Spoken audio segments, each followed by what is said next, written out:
This is a tale that the Slavs of the south would tell of the Waterman. Urshka was the most beautiful maiden in Ljubljana, and she could seduce anybody, but she preferred not to let anybody near her. Conquering hearts was what pleased her the most, more than it did any man. She was cunning and she knew how to please parents and old ladies. The women and girls in the town often were driven to secret tears because Urshka stole the hearts of young men, whether their sympathies were hidden or overt, and none of these young men could conquer Urshka's heart, nor even steal a kiss, much less convince her to marry. No riches could impress her, no nobility stoked her interest, and she remained unmoved. One day Urshka stood staring down the serpentine length of the Ljubljanica River when she suddenly was seized by a force she'd never felt before. She had an unfulfilled wish. She wanted to go further, to see more. Not long after this, her father, a wealthy merchant, took Urshka and her mother for a carriage ride near Zalog, where the Ljubljanica flows into the mighty Sava River. It was a wonderful day, bright and beautiful. As their carriage approached where the two rivers met, the slopes were covered with daffodils, narcissi, the locals called them.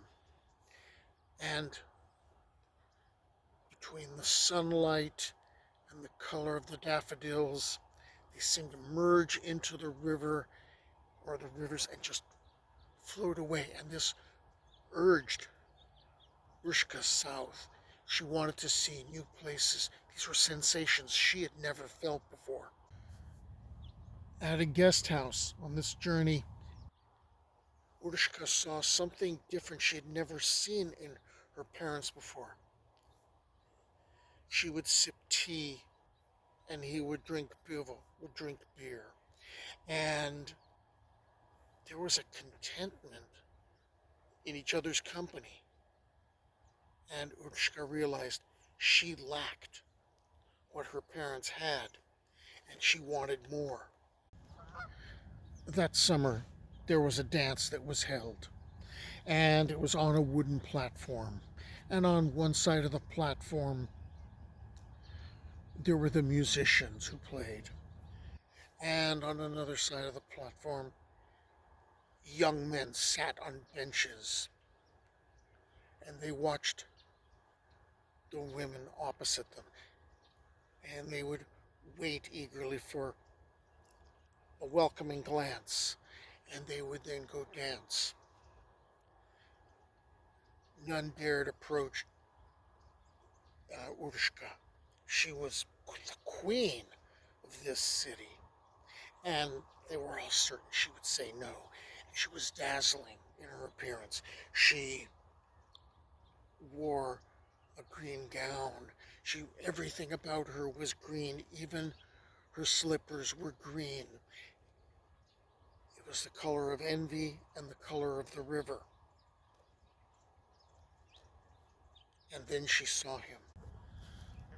A stranger was seated on the bench among the other young men, watching Urshka with a smile. A glass of wine was on the table before him while the other men drank beer. He too was dressed in green, his muscular legs wrapped in black trousers and fine soft boots. He had brown hair that flowed loose and long. The corners of his eyes were creased.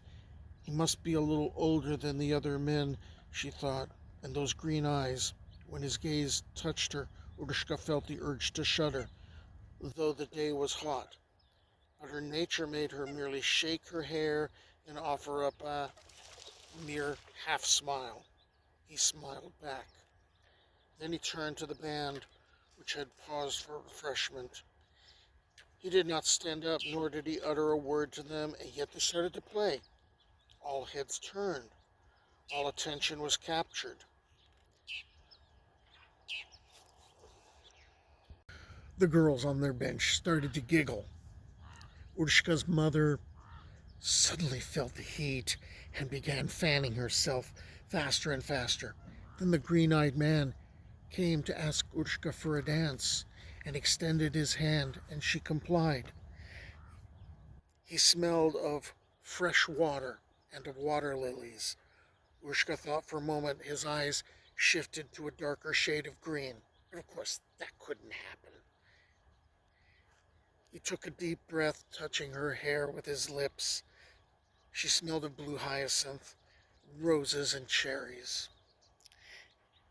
He told her that he'd come a long way because he had heard of her beauty. Would she like to see his world? And she immediately said yes. Urshka submerged herself in this new feeling. If only this feeling could last forever, she thought as she closed her eyes. The music sped faster. The sun was now a closed eye behind the trees and houses, only a bruise-colored glow remaining in the sky. The dancing pair spun even faster, his grip around her waist ever stronger. "I'll lose my shoes," she said. "You will not need them," he replied. His voice was soft. It swam in her ears, his words calming, and yet the closeness of the bodies burned. A strong wind came up, strong enough to raise waves on the river, which was now as gray as the skies, as were his eyes now, Urshka saw. A peal of thunder made the guests at the dance scream, and people ran for cover under the veranda of the great guest house.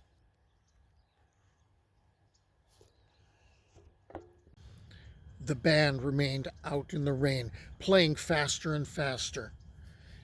And, of course, Urshka and the Green Man continued to dance faster and faster.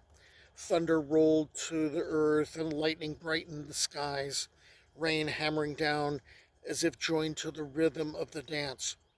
"Will you come with me?" he asked. She nodded, hiding her face in his chest. "No one will ever love you the way I do." They swirled around without touching the ground. Urshka was certain this was the life that she wanted. No houses, no parents, no ordinary young men, no church, no marriage, no friends with their petty talk. Just the deep water of his eyes and the swirling of his arms. They were seen dancing with the elements for a while. All the guests huddled under the veranda and staring out through the warped glass windows of the guest house.